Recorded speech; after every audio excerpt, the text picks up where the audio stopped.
Castello di Casteldoria a Santa Maria Coghinas. La leggenda narra di un intricato sistema di cunicoli sotterranei presente al di sotto del castello di Casteldoria. Uno di questi cunicoli venne scavato tra la fortezza e la cappella di San Giovanni di Vidacuia, attuale Vidalba, tuttora presente e situata sulla sponda opposta del fiume Coghinas. Questo passaggio segreto avrebbe consentito alla famiglia Doria di recarsi in chiesa durante le festività lontano da occhi indiscreti.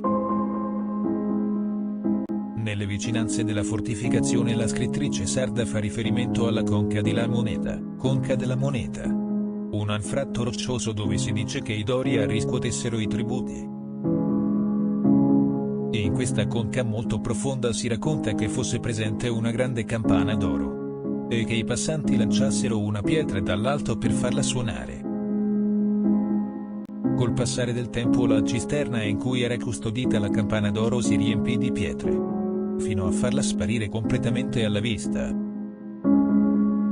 Un'altra leggenda narra che un esploratore scoprì in questi cunicoli 4 grandi stanze segrete, una delle quali piena d'oro e un'altra chiusa da una porta in ferro.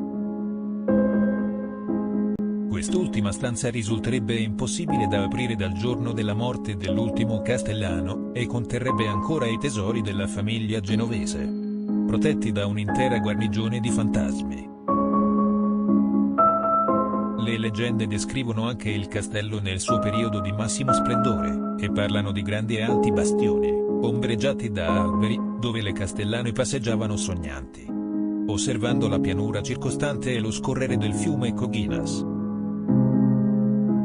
Tutte le storie si ricollegano all'ultimo principe che ha regnato a Casteldoria.